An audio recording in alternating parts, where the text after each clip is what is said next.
Okay, opening the second half of our event this evening is Laura Roettiger. Laura has lived off Magnolia for 3 years and is the author of the beautiful children's book, ALIANA Reaches for the Moon. Please join me in welcoming Laura Roettiger to the stage. Thank you.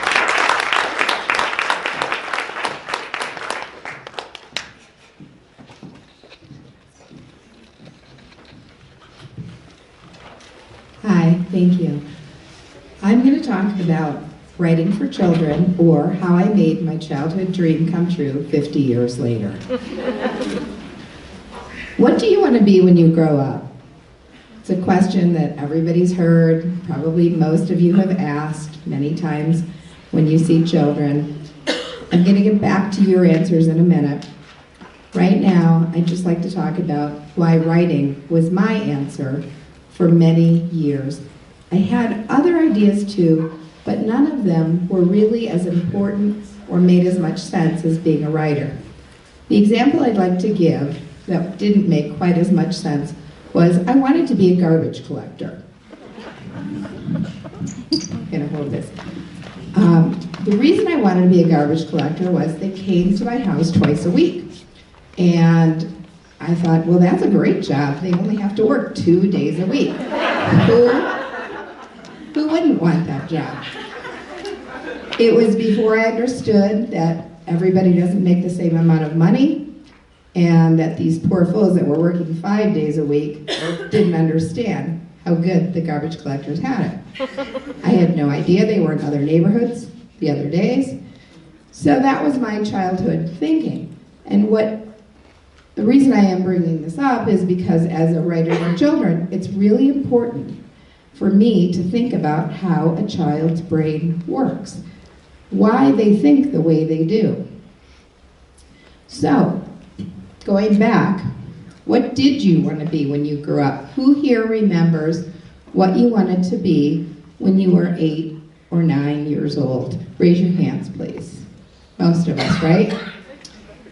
Keep your hand up if you still want to do that and are fulfilling that dream currently. There's a few hands still up. That's great. Me too. It was not a straight path from that childhood dream to being a published author. There were a few twists and turns along the way, but that dream did start very early. It was not a clear path, but I did do several things that made sense to being a writer, and other things that maybe didn't seem like they were helping me get there, but they did as well. So I started entering writing contests when I was in about 3rd grade. I entered a contest for a national slogan for an anti-littering campaign, which ended up being a little bit adapted, but it was actually the one that they used. If you're old enough to remember, give a hoot, don't pollute. That was me. I also had pen pals when I was growing up, which I'm looking at the audience, I'm seeing this group up here. Pen pals was, we wrote letters on paper, we folded them, put them in an envelope, put a stamp on with sealing wax. Anybody else remember that? Yeah. And then we waited for the response. Yeah, it was very exciting.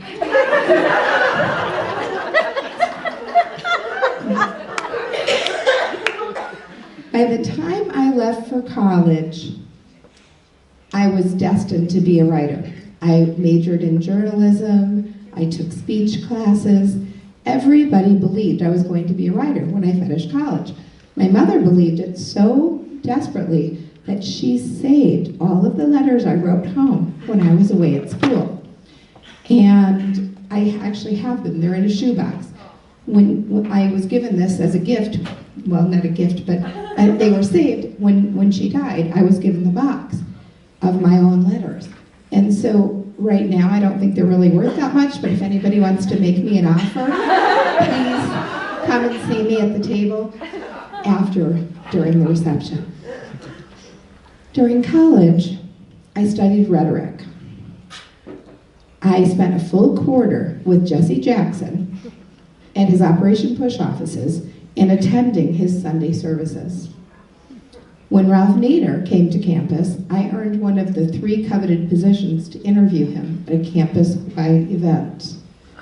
If you're keeping score, that is 2 presidential candidates while I was in college.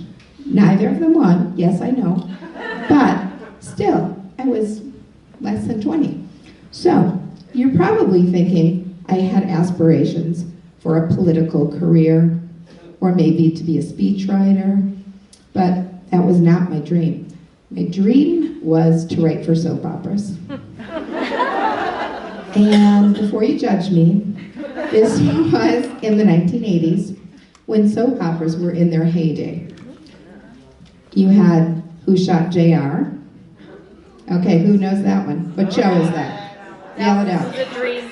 Dallas, right. And so we all were tuning in on Friday nights trying to find out who shot JR.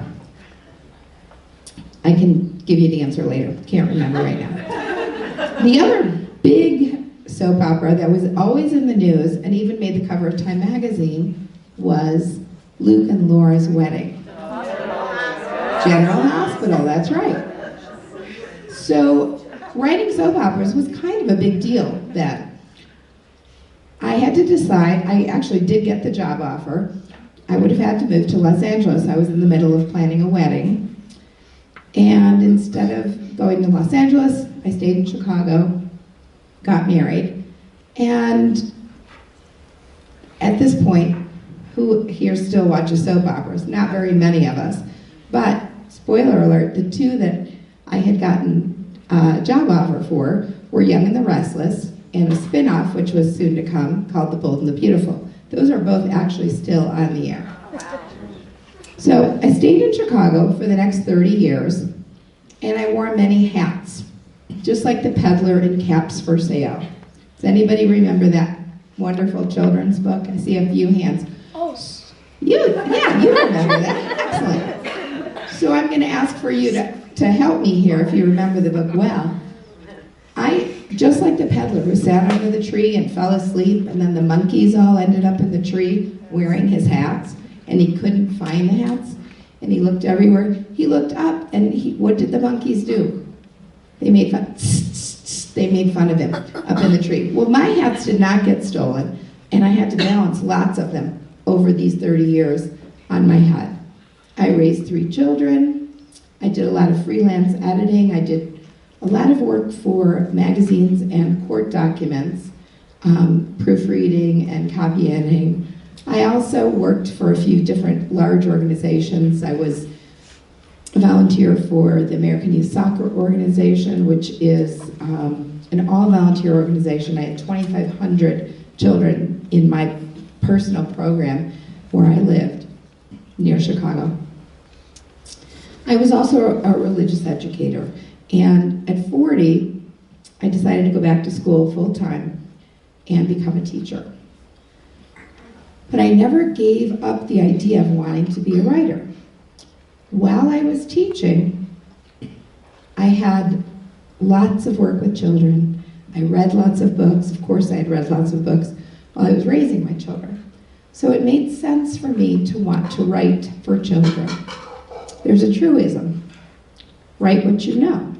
And I knew children, and I knew the kinds of books that they liked.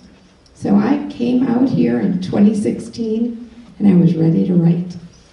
I live in the forest, so there's so much inspiration, and I figured this was the perfect place. If you couldn't be inspired living in Roosevelt National Forest, I don't know.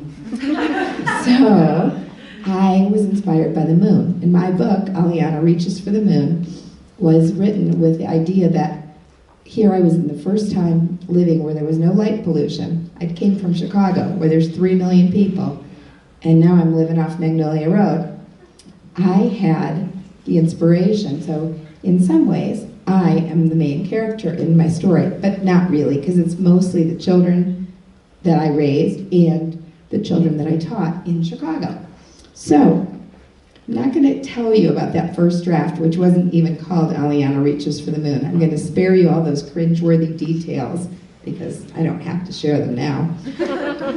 But I sent it to friends for feedback, and I thought I knew what I was doing, and I started going on Twitter, which if you're interested in being published, Twitter is really the place to be. It's the writing community.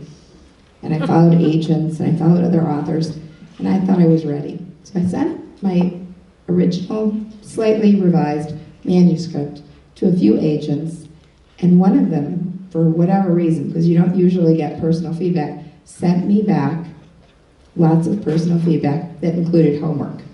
Well, I left school. Homework? I'm all about that. Here I am. I still have the email. I did all of the things that she told me to do. It was a rejection, of course, but I took it on the bright side. And I continued working on my craft. I joined SCBWI, which if you want to write for children, you have to join, quite honestly. It's a society of children's book writers and illustrators. I joined a picture book online group, which is run by someone who lives not too far from here in Colorado. It's called 12 by 12. If you're interested in hearing more about that, ask me afterwards. Those were the things that really changed me and made me understand the children's publishing market and what the books were that would be sellable now. Not the books that I grew up with, not the books I read to my children when they were growing up. It's a very different world now. Different attention spans, different needs. So I also sent the book to 3 publishers who accept unagented work. They are small houses, and one of them was Eifert Publishing, and that's who published my book.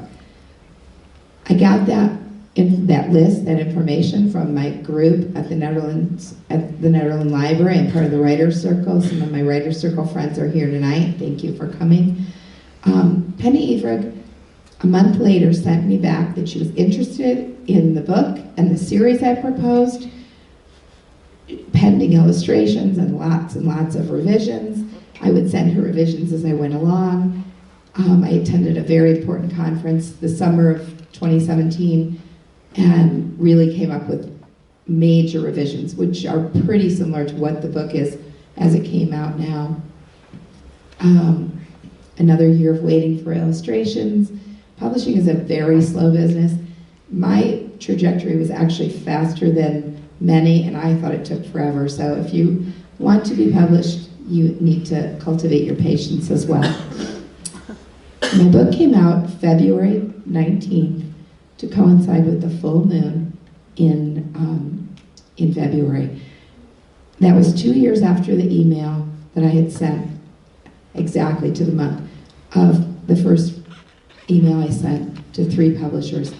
That same week that the book came out, I received an email from one of the other publishers that was a rejection. And it was a form letter, and it was 2 years later. And again, publishing is a strange business. I have learned so much over those years, but particularly since last fall when I joined a debut group, and I could actually write a book about marketing a debut. But for now, I'd rather write for children. Thank you.